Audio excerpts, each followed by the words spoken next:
అందరికీ నమస్కారం. ఈరోజు మీ అందరికీ నేను వినిపించబోయే కథ నందిత మేదిని. రచన ఉమాబాల చుండూరు గారు. తమ పని మనిషి అనంతకి 3 రోజులుగా జ్వరం అని హాస్పిటల్లో ఉందని తెలిసిన నందిత ఆఫీస్ నుండి 1 గంట ముందుగా పర్మిషన్ తీసుకొని డైరెక్ట్గా అనంత ఉన్న హాస్పిటల్కి వెళ్ళింది. అది ఒక గవర్నమెంట్ హాస్పిటల్. అక్కడ డాక్టర్తో మాట్లాడితే వైరల్ ఫీవర్ అని 1-2 రోజులు ఉంచి పంపిస్తానని చెప్పింది. రెస్ట్ తీసుకోమని చేతిలో 2000 పెట్టి వచ్చేస్తుంటే ఆ జనరల్ వార్డులో ఒక బెడ్ మీద ఎవరో ఒక పెద్దాయన, పక్కన కుర్చీలో ఇంకొక ఆమె, అతని భార్య కావచ్చు, కూర్చుని ఉండటం చూసి చటుక్కున ఆగిపోయింది. ఎక్కడో చూసినట్లు అనిపించడంతో వాళ్ళకి తను కనపడకుండా తను వాళ్ళని బాగా గమనించి గుర్తుపట్టింది. ఒక్కసారిగా ఉలిక్కిపడింది. వాళ్లేనా అని అనుకుంది తనలో తనే. వాళ్లే. తను వాళ్ళని ఎలా మర్చిపోతుంది? ఒక్క క్షణం నందిత తనకేమీ పట్టనట్లు అక్కడ నుండి వెళ్ళిపోదామనుకున్నా మనసు ఒప్పుకోలేదు. ఆగి అక్కడున్న నర్సుని అడిగింది వాళ్ళ గురించి. నర్సు చెప్పింది, 3 రోజుల క్రితం ఒకతను వాళ్ళ కొడుకనుకుంటా, అతన్ని ఇక్కడ చేర్చి మళ్ళీ వస్తానని వెళ్ళాడు. ఈ పెద్దాయనకు శ్వాస తీసుకోవటంలో ఇబ్బంది ఉంది, దగ్గు కూడా వస్తుంది. మందులు ఇచ్చి తగ్గుముఖం పట్టాక ఇంటికి వెళ్ళిపోమన్నారు. వాళ్ళు కొడుకు కోసం ఎదురు చూస్తున్నారు అని చెప్పింది. నందిత వాళ్లకు తెలియకుండా వాళ్ళ ఫోటోని తన మొబైల్లో తీసుకుని ఇంటికి వెళ్ళిపోయింది. ఆటోలో కూర్చుంది కానీ ఒకటే ఆలోచనలు, బాధ చుట్టుముట్టాయి. 25 ఏళ్ళు అయ్యుంటుందేమో వాళ్ళని చూసి. తన జీవితంలో మళ్ళీ ఎదురవుతారనుకోలేదు. ఎక్కడో చదివింది ఈ ప్రపంచం చాలా చిన్నది అని. నిజమే అనిపించింది. ఇంటికి వచ్చాక తన 2 ఏళ్ల కొడుకు పృథ్వీని చూసుకుంటున్న కేర్ టేకర్ లక్ష్మిని పంపించేసింది. తను డ్రెస్ మార్చుకొని అన్నం పప్పు వండి పృథ్వీకి స్నానం చేయించి వాడికి తొందరగా అన్నం పెట్టేసింది. తమ కోసం కూర చేస్తుంటే నందిత భర్త సాకేత్ వచ్చాడు. కొడుకు పృథ్వీతో కాసేపు ఆడుకొని స్నానం చేసి వచ్చేసరికి నందిత వంట ముగించి పిల్లాడిని నిద్రపుచ్చసాగింది. పృథ్వీ పడుకోగానే ఇద్దరికి ప్లేట్స్ పెట్టి వడ్డించింది. నందిత డల్గా అన్యమనస్కంగా ఉండటం గమనించాడు సాకేత్. తనే చెప్తుంది కదా అని ఊరుకున్నాడు. పని ముగించుకొని వచ్చి పక్కన కూర్చున్న నందితను చూసి, ఇప్పుడు చెప్పు. ఆశ్చర్యంగా చూసిన నందితని చూసి, నువ్వు ఏదో మదన పడుతున్నావు కదా ఆ విషయం అన్నాడు చిన్నగా నవ్వుతూ. తనని అంతలా గమనించిన సాకేత్ భుజం మీద కృతజ్ఞతగా తలవాల్చి సాయంత్రం తను చూసిన సంఘటన మొత్తం చెప్పేసింది నందిత. వాళ్ళని నేను గుర్తుపట్టాను సాకేత్. మర్చిపోయే గతమా నాది? వయసు మీరింది కానీ వాళ్ళవి అవే మొహాలు. వాళ్ళు నన్ను గుర్తుపట్టకపోవచ్చు. పెద్దవాళ్ళైపోయారు కదా. నేను కూడా పెద్దయ్యాను. 25 ఏళ్లలో నాలో కూడా చాలా మార్పులు వచ్చి ఉంటాయి కదా. నాకు 6-7 ఏళ్ళప్పుడు చూశారు. ఇప్పుడు నాకు 30 ఏళ్ళు. గతాన్ని మర్చిపోవాలంటారు, వర్తమానంలోనే జీవించాలంటారు. కానీ గాయపరిచిన గతాన్ని ఎలా మర్చిపోగలం సాకేత్ అంది నందిత. వాళ్ళని చీ అనుకొని మొహం తిప్పుకోవచ్చు. వాళ్ళకి బాగా అయ్యిందని సంతోషపడొచ్చు. కానీ ఈ మనసుంది చూశావు, ఇదొక పెద్ద సమస్య. నాకు ఎక్కడో వాళ్ళ పట్ల జాలి వేస్తుంది. వాళ్ళని చెడామడా తిట్టాలని అనిపిస్తుంది. వాళ్ళని అలా అనాథల్లా చూస్తుంటే బాధగా కూడా ఉంది. నాలో అన్ని భావాలు కలగలిసి నన్ను తినేస్తున్నాయి. నేనేం చేయాలో అర్థం కావటం లేదు సాకేత్. నువ్వే చెప్పు అంటూ బాధపడింది. అప్పుడు అన్నాడు సాకేత్, నిజమే, నీ బాధ అర్థమైంది నాకు. ఒక పని చేద్దాం. రేపొద్దున హాస్పిటల్కి వెళ్ళి ఎలాగో వాళ్ళని మన ఇంటికి తీసుకువస్తాను. మనం కొన్ని రోజులు ఉంచుకుందాం. తర్వాత ఏం చేయాలో నిర్ణయిద్దాం. వాళ్ళ అబ్బాయి వస్తే చూద్దాం. నీకు నచ్చినట్టు, నీకు మనశ్శాంతి ఉండేటట్లు చేద్దాం. అది ఏదైనా ఇక నువ్వేం ఆలోచించకు అన్నాడు నందితకి భరోసా ఇస్తూ. ఆ రాత్రి పడుకుంటే నందిత కళ్ళ ముందు గతం కదలాడింది. నందితకి తన తల్లిదండ్రులు లీలగా గుర్తు. ఒకరోజు అన్నయ్య, అమ్మ, నాన్న తను ఫస్ట్ షోకి సినిమాకి వెళ్ళి తమ ఊరికి లాస్ట్ బస్సు తప్పిపోతే 2 ఎడ్ల బండి ఎక్కారు. ఆ చీకట్లో ఏమైందో ఏమో బండి తిరగబడి అందరూ పడిపోవటం తెలుసు. స్పృహ వచ్చేసరికి పెదనాన్న, పెద్దమ్మ వాళ్ళు ఏడుస్తూ ఉన్నారు. చుట్టుపక్కల వాళ్ళు జాలిగా చూస్తున్నారు. పిల్ల అనాథైపోయింది అంటున్నారు. మీరే ఆ పిల్లకి దిక్కు అని పెదనాన్న వాళ్ళకి చెప్తున్నారు. 3 రోజుల తర్వాత తనని రైల్లో వాళ్ళ ఊరికి తీసుకువెళ్లారు పెదనాన్న. పెద్దమ్మ ఎప్పుడూ నందితని తిడుతూ విసుక్కుంటూ ఉండేది. ఇది మనకి గుదిబండలా తగులుకుంది. మన పిల్లలకి తోడు దీన్ని పెంచి పెద్ద చేసి పెళ్లి చేయటం మన వల్ల కాదు అని పెదనాన్నని తిడుతూ ఉండేది. నందితకి ఏమీ అర్థమయ్యేది కాదు. ఇక్కడ ఎందుకున్నదో, అమ్మ వాళ్ళు ఏమయ్యారో, పెద్దమ్మ ఎందుకు తిడుతుందో ఏది. చుట్టుపక్కల వాళ్ళు తన చేత పని చేయిస్తుందని చెవులు కొరుక్కుంటూ ఉంటే తప్పదన్నట్లుగా స్కూలుకు పంపించేది పెద్దమ్మ. రాగానే ఇంట్లో పనులు చేయించేది. ఒకసారి హఠాత్తుగా తిరుపతి వెళ్తున్నామని అందరికీ చెప్పి తనని తీసుకుని బయలుదేరారు. నందితకి కొంచెం సరదా వేసింది రైల్లో ప్రయాణమని. ప్లాట్ఫారం బెంచి మీద కూర్చున్నారు. నందిత పెదనాన్న వెళ్ళి ఒక బిస్కెట్ ప్యాకెట్ తీసుకొని వచ్చాడు. ఆ ప్యాకెట్ ఇచ్చి తనని అక్కడే కూర్చోమని, టికెట్ కొనుక్కొని వస్తానని వెళ్ళాడు. తరువాత 5 నిమిషాలకి బాత్రూంకి వెళ్ళొస్తానని వెళ్ళింది పెద్దమ్మ.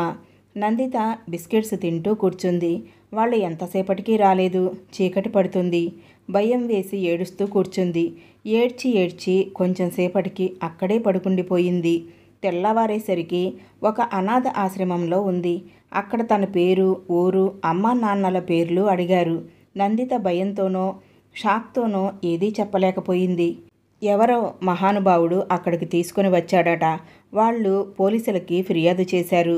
నందిత వాళ్ళ తాలూకా జాడ తెలియలేదు. వాళ్లే నందిత అని పేరు పెట్టి పెంచారు. నెమ్మదిగా నందిత అక్కడ అలవాటు పడసాగింది. చదువులో చురుగ్గా ఉండేది. స్కూల్లో అన్నింటిలోనూ చురుగ్గా ఉండి మంచి పేరు తెచ్చుకొని స్కాలర్షిప్ కూడా సంపాదించుకుంది.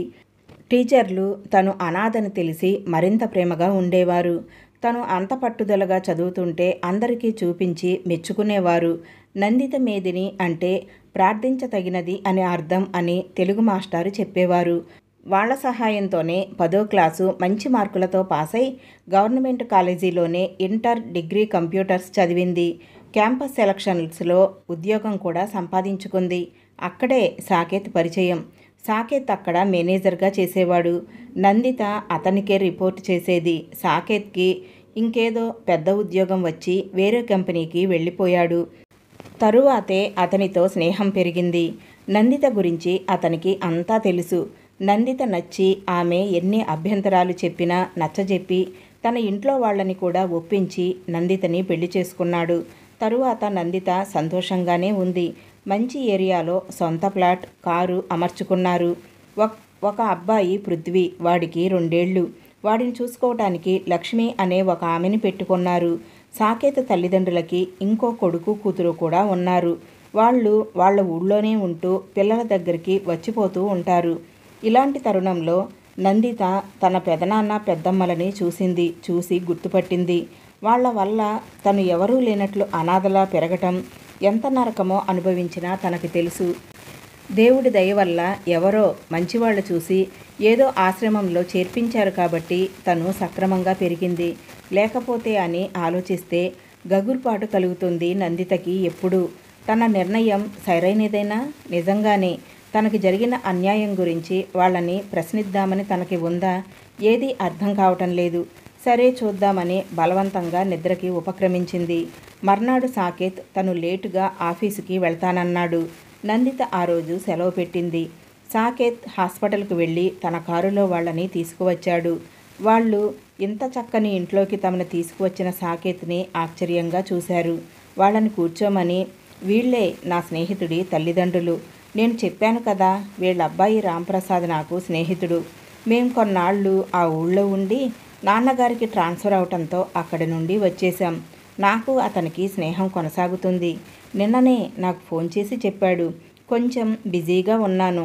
ఒక 4 రోజుల్లో వచ్చి అమ్మా నాన్నలని తీసుకుని వెళ్తాను. అంతవరకు నీ దగ్గర ఉంచుకో అని. హాస్పిటల్ వాళ్ళకి నా అడ్రస్సు, ఆధార్ కార్డు చూపించి నా ఫోన్ నెంబర్ ఇచ్చి వీళ్ళని తీసుకుని వచ్చాను. వీళ్ళు కూడా చాలా మొహమాట పడిపోయారు అన్నాడు నందితతో. నందిత, అయ్యో మీరు మీ అబ్బాయి ఇల్లనుకునే ఉండండి, నాకు అస్సలు ఇబ్బంది లేదు అంది వాళ్ళకి మంచినీళ్లు ఇస్తూ. సాకేత్ ఆఫీస్కి వెళ్ళిపోయాడు. వాళ్ళకి స్నానానికి ఏర్పాటు చేసి వాళ్ళు ఫ్రెష్ అయ్యాక టిఫిన్ పెట్టి కాఫీ ఇచ్చింది. వాళ్ళు ఉండే రూమ్ చూపించింది. వాళ్ళ బట్టల్ని వాషింగ్ మెషిన్లో వేసి ఉతికించింది తాత్కాలికంగా పెట్టుకున్న పని మనిషితో. పృథ్వీ కొత్త వాళ్ళని చూసి భయపడి వాళ్ళ దగ్గరికి వెళ్ళలేదు. వాళ్ళు విశ్రాంతి తీసుకుంటుంటే వంట చేసింది. తిన్నాక టీవీ పెట్టింది. కాసేపు కబుర్లు చెప్పింది. సాకేత్ ఆఫీస్ నుండి వచ్చి వాళ్లతో చాలాసేపు మాట్లాడాడు. అందరూ కలిసి భోజనాలు చేశారు. ఆ రోజు రాత్రి సాకేత్ని అడిగింది, వాళ్ళు నీ మాటలు నమ్మారా అని. వాళ్ళకి పాపం అక్కడ నుండి వచ్చేయాలని ఉంది. కాకపోయినా అక్కడ ఇంక వాళ్ళని ఉంచుకోరు. అక్కడ జాయిన్ చేసినప్పటి వివరాలు చూశాను. ఇచ్చిన ఫోన్ నెంబర్కి ఫోన్ చేస్తే రాంగ్ నెంబర్ అని వస్తుంది. కావాలని తప్పు నెంబర్ ఇచ్చి ఉంటారేమో. నేను ఏదో కథ చెప్పి హాస్పిటల్ వాళ్ళని వీళ్ళని ఒప్పించాను. అది గవర్నమెంట్ హాస్పిటల్ కాబట్టి నన్ను నా తీరును చూసి పంపించి ఉండొచ్చు. పైగా వీళ్ళు వృద్ధులు కదా, అనుమానం వచ్చి ఉండదు. నా డీటెయిల్స్ అన్నీ తీసుకున్నారు. ఫోన్ నెంబర్కి రింగ్ చేసి చెక్ చేసుకున్నారు కరెక్టా కాదా అని చెప్పాడు సాకేత్. తల్లిదండ్రుల్ని అలా వదిలేయటం ఎంత అన్యాయం. కానీ వాళ్ళు నీ విషయంలో అలాగే చేశారు కదా. మనం చేసిన తప్పుల ఫలితాలు ఎప్పుడో కాదు, ఈ జన్మలోనే అనుభవిస్తాం అనేది నిజం అన్నాడు సాకేత్. నందిత మాట్లాడలేదు, ఆలోచిస్తూ ఉండిపోయింది. మర్నాడు తను ఆఫీస్కు వెళ్ళాలని, ఇంట్లో అన్ని ఏర్పాట్లు చేసి సాయంత్రం తొందరగా వచ్చేస్తానని చెప్పి వెళ్ళింది నందిత. ఇంట్లో ఏ అవసరం ఉన్నా బాబును చూసుకుంటున్న లక్ష్మికి చెప్పమని, తన ఫోన్ నెంబర్ కూడా లక్ష్మి దగ్గర ఉందని చెప్పింది. మధ్యలో ఫోన్ చేసి వాళ్ళు భోజనం చేశారా లేదా అని కూడా కనుక్కుంది. లక్ష్మికి టీవీ పెట్టమని చెప్పింది. నందిత సాయంత్రం వచ్చేసరికి బాబు లక్ష్మి హాల్లో ఉన్నారు. వాళ్ళు రూమ్లో రెస్ట్ తీసుకుంటూ ఉండొచ్చు అని తను వెళ్ళి ఫ్రెష్ అయి వచ్చింది. వచ్చాక వాళ్ళు ఏం చేస్తున్నారు అని అడిగింది లక్ష్మిని. వాళ్ళు వెళ్ళిపోయారు అని చెప్పింది లక్ష్మి. నందిత ఆశ్చర్యపోతూ ఉండగా ఒక మడత పెట్టిన పేపర్ తీసుకుని వచ్చి ఇచ్చింది. తను ఫోన్ చేస్తానన్నా మీకు తెలుసునని ఫోన్ చేయొద్దని చెప్పారంది. నందిత అయోమయంగానే ఆ ఉత్తరం తెరిచి చదివింది. అమ్మా సరు, మీ అమ్మా నాన్న అలాగే పిలిచేవారు. నీ పేరు సరస్వతి. నువ్వు ఎంతో పెద్ద మనసుతో మమ్మల్ని మీ ఇంటికి తీసుకువచ్చావు. నిన్ను గుర్తుపట్టాం తల్లి. నీకు ఎవరో గాని చక్కటి పేరు పెట్టారు. నీ పై పెదవ మీద పెసరగింజంత పుట్టుమచ్చ, అచ్చుగుద్దినట్లున్న మీ నాన్న పోలికలు, మీ అమ్మలాగా పెద్ద జడ నువ్వెవరో చెప్పాయి. నిన్ను చూస్తుంటే మీ నాన్నను చూసినట్లే ఉంది మాకు. ఇప్పుడు ఎన్ని మాటలు చెప్పి ఏం లాభం? నీకు లోకంలో ఎవరూ చేయలేని అన్యాయం చేశాం మేం. నువ్వో గుదిబండగా అనుకుని నువ్వేం అయిపోతావో అన్న ఆలోచన కూడా లేకుండా దుర్మార్గంగా నిన్ను వదిలించుకున్నాం. నిన్ను వదిలి ఇంటికి వెళ్ళి 4 రోజులు బుడిబుడి రాగాలు తీశాం. నువ్వెక్కడో తప్పిపోయావని, ఎంత వెతికినా కనపడలేదని పోలీసులకి ఫిర్యాదు కూడా ఇచ్చామని అందరికీ చెప్పాం. కొన్నాళ్ళు అందరూ ఆరా తీశారు. తరువాత మాతో సహా అందరూ మర్చిపోయారు.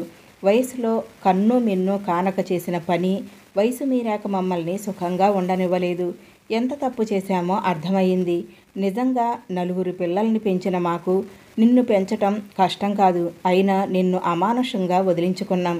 పిల్లలు పెద్దవాళ్ళయ్యి వాళ్ళకి మేం బరువయ్యాక మేం చేసిన పాపమే ఇలా మమ్మల్ని శిక్షిస్తుంది అని తెలిసి వచ్చింది. కానీ ఏం లాభం? నిన్ను జీవితంలో మళ్ళీ చూస్తామనుకోలేదు. విచిత్రంగా నిన్ను చూడటమే కాకుండా నీ దగ్గర ఒకరోజు కూడా ఉన్నాం. అదే విధి అంటే. మేం అన్యాయం చేసినా దేవుడు నీకు అన్యాయం చేయలేదు. ఎక్కడ పెరిగావో, ఎలా పెరిగావో, ఏ కష్టాలు పడ్డావో తెలియదు. కానీ తల్లి, నిన్ను నీ కుటుంబాన్ని చూస్తే నువ్వెంత చక్కగా ఉన్నావో తెలిసింది. నీ భర్త మంచితనం చూశాం, నీ మానవత్వం చూశాం. కానీ మంచితనం భరించడం కూడా శిక్షే తల్లి. మా వల్ల కాదు నీ దగ్గర ఉండటం. చేపలు అమ్మే ఒక ఆమె తుఫానులో మల్లెపూల దుకాణంలో తలదాచుకోవాల్సి వచ్చిందట. అక్కడ ఆ సువాసన భరించలేక తన చేపల గంపను తలపక్కన పెట్టుకుని పడుకుందట. అప్పుడు కానీ ఆమెకు నిద్ర పట్టలేదట. ఈ కథ మా చిన్నప్పుడు మా పెద్దవాళ్ళు చెప్పేవాళ్ళు. వాళ్ళ స్థాయిని బట్టి మనుషుల ప్రవర్తన ఉంటుందని చెప్పడం కోసం అనుకుంటా. అలాగే ఉంది మా తంతు. మీ అంత మంచి వాళ్ళ దగ్గర ఉండలేం. నిన్ను ప్రేమగా పెంచి పెద్ద చేసుంటే నీ దగ్గర హక్కుగా ఉండేవాళ్ళం తల్లి. ఇప్పుడు నిలువెత్తు మానవత్వం ముందు నిర్లజ్జగా ఉండలేం. మేం వెళ్ళిపోతున్నాం. మమ్మల్ని హాస్పిటల్లో దిక్కు లేకుండా వదిలేసి వెళ్ళినా మా సొంత పిల్లల దగ్గరికి కాదు, దిక్కులేని వాళ్ళకి దేవుడే దిక్కని నిన్ను తలుచుకుంటూ పోతున్నాం. ఎక్కడో అక్కడ నీడ దొరక్కపోదు. పిల్లలకి సంస్కారం మనం పెంచి పెద్ద చేసినంత మాత్రాన రాదు అని తెలిసింది. నువ్వు మీ ఆయన పిల్లాడు చల్లగా ఉండాలి, మమ్మల్ని క్షమించు అని అడగటానికి కూడా అర్హత లేని సూర్యకాంతం, రామదాసు, ఉత్తరం పూర్తిగా చదివిన నందిత నిశ్చేష్ట అయ్యింది. ఈ కథ ఇంతటితో సమాప్తం. ఈ కథ విన్నారు కదా. ఈ కథలో తల్లి తండ్రిని కోల్పోయి అనాథైన తమ్ముడి కూతుర్ని ఇంటికి తీసుకుని వస్తారు పెదనాన్న పెద్దమ్మ. అయితే ఆ పిల్లని గుదిబండలాగా భావించి వదిలించుకోవాలనుకుని రైల్వే స్టేషన్లో వదిలేస్తారు. ఆడపిల్లని అలా ఒంటరిగా వదలటం మంచిది కాదని, కనీసం ఏదైనా ఆశ్రమంలో చేర్పించాలని కూడా వాళ్ళు అనుకోరనమాట. అలా ఒంటరిగా వదిలేసిన ఆమెని ఎవరో మహానుభావులు అనాథాశ్రమంలో చేర్పిస్తే ఎంతో చక్కగా చదువుకుని పెరిగి పెద్దయి మంచి ఉద్యోగం సంపాదిస్తుంది, సంస్కారవంతమైన వ్యక్తితో వివాహం అవుతుందన్నమాట. ఇంత చేసి 4 పిల్లల తల్లిదండ్రులైన పెదనాన్న పెద్దమ్మలు వృద్ధాప్యంలో పిల్లల నిర్లక్ష్యానికి గురై రోడ్డున పడతారు. అప్పుడే మళ్ళీ తమ్ముడి కూతురు వాళ్ళని ఆదరిస్తుంది. అయితే ఆమె మంచితనాన్ని వాళ్ళు తట్టుకోలేరన్నమాట. ఆమెకు చేసిన అన్యాయాన్ని గుర్తు చేసుకుంటూ క్షమించమని అడుగుతూ ఆమె దగ్గర నుంచి చెప్పకుండానే వీడ్కోలు తీసుకుంటారు. ఈ కథ ద్వారా మనకు తెలిసింది ఏంటంటే, మన బంధువులైనా దగ్గర వారైనా సహాయం కోసం వస్తే కొద్దిగా మానవత్వాన్ని చూపించాలని, లేకపోతే కనుక అలాంటి పరిస్థితే మనకు ఎదురైనప్పుడు వాళ్ళ పరిస్థితి ఏమిటి అనేది అర్థమవుతుందన్నమాట. అదే ఈ కథలో చాలా చక్కగా వివరించారు. ఇంత చక్కటి కథను రచించిన వారు ఉమాబాల చుండూరు గారు. వారికి నా నమస్కారములు. ఈ కథ కనుక మీకు నచ్చితే తప్పకుండా లైక్ చేయండి, షేర్ చేయండి, సబ్స్క్రైబ్ చేసుకోండి.